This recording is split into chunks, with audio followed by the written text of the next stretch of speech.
Entre os vales enevoados e os arrozais silenciosos do Japão antigo, corre a crença de que cada lago, cada rio e cada nascente abriga algo vivo, algo que observa. Os aldeões chamavam essas entidades de Suijin, os deuses das águas. Mas nem todos eram benevolentes.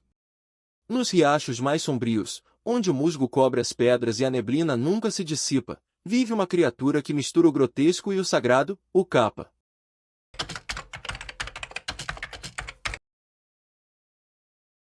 O Kappa é descrito como uma criatura do tamanho de uma criança, com corpo escamoso, semelhante ao de uma tartaruga, mãos e pés palmados, e um bico pontiagudo que lembra o de um corvo. Sua pele é viscosa, esverdeada, e emite um odor de algas e lama. Mas o que o torna verdadeiramente singular é a cavidade em sua cabeça, um pequeno prato cheio de água, a Sara. Essa água é a fonte de sua força sobrenatural. Enquanto o líquido permanece intacto, o Kappa possui poder para arrastar bois, homens e até guerreiros armados para o fundo dos rios. Mas se a água for derramada, o espírito se enfraquece, tornando-se dócil, até vulnerável.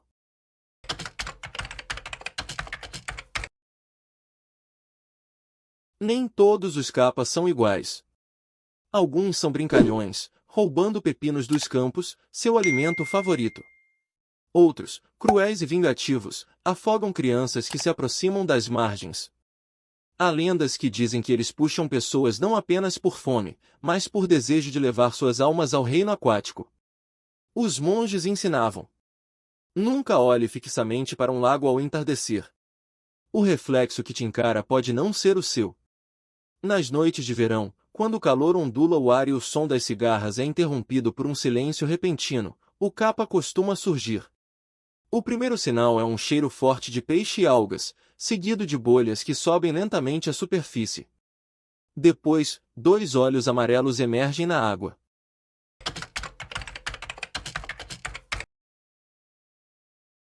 Apesar do terror, havia quem buscasse amizade com os Kappa.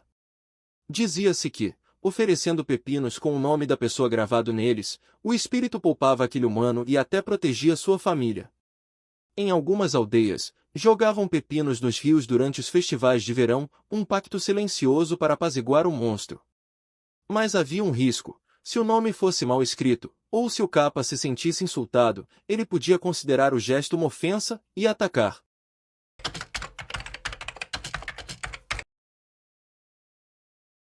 Conta-se a história de um camponês chamado Ashir, que vivia nas margens do rio Tonegawa.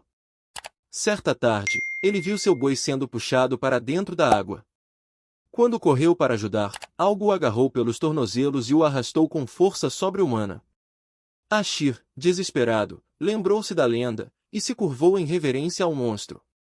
O Kappa, por natureza orgulhoso e preso às etiquetas do Reiva, código de cortesia, curvou-se de volta, e com isso, a água da sua cabeça se derramou.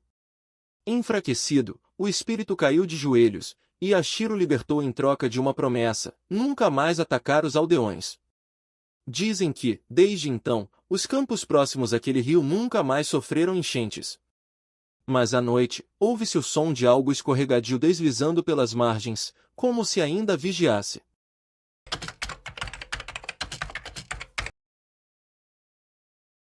Para os japoneses, o Kappa representa a ambiguidade da natureza. Aquilo que dá a vida, a água, também pode tirá-la. É a lembrança de que há fronteiras entre o humano e o espiritual, e que atravessá-las sem respeito traz consequências. O Kappa é também um espelho das emoções humanas reprimidas: o medo, a vergonha, a raiva, presas nas profundezas da alma, como um corpo que nunca flutua à superfície.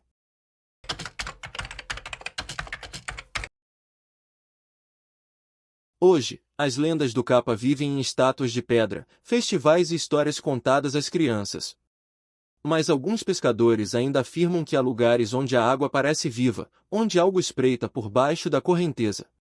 E, às vezes, depois da chuva, quando o vento sopra do norte e o rio fica silencioso, alguém jura ver uma pequena pegada de réptil, úmida, marcada na lama. Nem todo espírito é mau. Mas nenhum deve ser esquecido.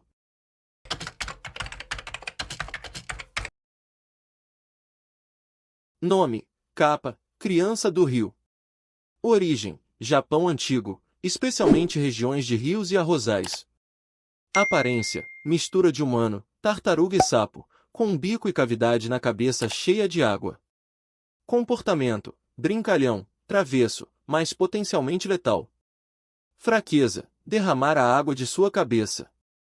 Símbolo, respeito à natureza, equilíbrio entre o sagrado e o selvagem.